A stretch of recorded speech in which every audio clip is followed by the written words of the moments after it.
Theo, mate, this is good, isn't it? It's good. Like I thought the Gentleman movie was probably the best thing that like Guy had done for a little bit. Really, really enjoyed that, and I was fascinated to see how it was going to kind of transfer onto TV. And they gave me They gave me 4 episodes, but it goes 1, 2, 3, 6. Okay. But it was so good that by the time I got to 6, whilst I was supposed to watch it to see some more performances, I was like skimming through because I didn't want to ruin the story for myself. I binged it out. I think it's brilliant. Oh, nice. Have you seen it yet? I have. I've seen it lots of times. Yeah. Okay. So I wondered, like, when that clicks for you as an actor, when you actually know, oh, thank God, this is done all right. You don't. That's one thing I've learned. You never know. Because it's hard to tell, I think. With this, I was pretty close to it. You know, it was a bit of an odyssey. It was a long filming process. Guy is definitely all over it, but he directed the first 2. But maintaining his style without making a pastiche of him, you know, making sure the DNA was through there, but it had its own identity, was a journey. So being that close to it, I think it's hard for an actor to tell how it's going to be, the ultimate product in a way. But obviously we're pleased how it came out, but it was something that I was fascinated to do because, you know, like you, I really enjoyed the movie, but this is quite different story-wise. And what to me was always fascinating was the idea of, you know, high society, dukedom, aristocracy, a world which I know nothing about in reality, mixed with criminal underworld. And the fun of that, the kind of madness of that, but then, not to be too pretentious, what that says about British society. You know, we're kind of... We're, you know, Britain, the empire is dying, or it's been dead for a long time, but it still plays in our minds, class plays in our minds, and this idea of the aristocracy or the original gangsters is a fun one. You know, they set up a system of wealth that everyone inherits for centuries to come, and that was intriguing to me. What's it like being in the eye of the storm when Ritchie's doing the thing he does best? In a way, as you say, he only did the first 2 episodes directing, but he's kind of... Oh, he's been through it. Voices definitely. all the way through it. All the way through. It's delightful and insane at the same time, I'd say. You know, he's got a... You know, he's so seminal in terms of his voice in, you know, global cinema, but particularly Britain. You know, he is a brand in himself.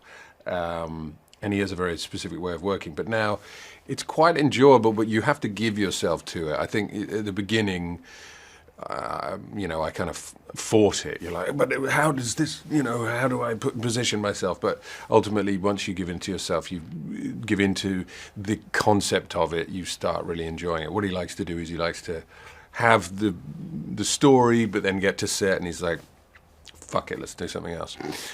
Within the framework of it, but what it means is you're kind of coming up with it on the spot. And he's been doing it so long that he's incredibly efficient at it. But there's a freedom in that and a fun in that. His work has always known how to intimidate. You get to work with Vinnie Jones. Vinnie Jones in a Guy Ritchie project, which is just like... That is the gift to the world. You know, you've got Breaking Bad's Gus Fring in there. Like you've got Ray Winston. In terms of kind of intimidating characters, or even intimidating kind of personalities, because of what they've done on screen before. What's that experience been like working with those guys? Did any one of them surprise you in the way they were in reality compared to the characters they played? I mean, Vinny's very sweet guy. You know, you know, you still wouldn't want to with him, but he's a lovely, warm-hearted guy, and in a way, the character is, I wouldn't say close to him, but you know, he's interested in hunting, and he's got his own estate in groundskeeping, and I loved seeing a softer version of him because I loved his performances in Guy's early movies. They're fucking seminal, but. There's a softness and emotionality to him here in his older age, shall I say, which I really found satisfying. And then Ray, you know, and Giancarlo as well, great actors and really nice people. So I was lucky in that way. I was listening to Michael Caine's autobiography recently. Got really into actors' autobiographies of like The fascinating stuff. seminal ones are so fascinating. Yeah. And he talks about after he did Get Carter, Yeah. and how Love that suddenly movie. all sorts of unseemly characters were coming up to him in bars and stuff, acting like they're his mate, but also kind of telling him where he went wrong, Oh, the reality really? of like Yeah, the yeah. underbellies of society, stuff like that. Is that anything you've thought about? I asked Ray, and he was like, "That's just been my whole life." But if you're in a Guy Ritchie like gangster series, surely that's going to be something coming out of the woodwork. Or maybe it's the aristocracy. Yeah, well, then maybe it's the other way. They'll be like, they'll be like, there's more skeletons in the closet than you even touched on, which I can imagine. I mean, the upper class was fascinating, a world I have no idea about. I've never even met anyone, even passing at a party or whatever, like, who's in that world. And you know, the family seat, as it were, in Bath is the Duke of Beaufort's seat. And, you know, I had no idea. You Google it, all this stuff comes up on the Daily Mail of this kind of fucking wildlife that this man had, and the eccentricities that comes with it. And you just think, I can't believe that still exists in modern culture. You know, it's mind-boggling in a way.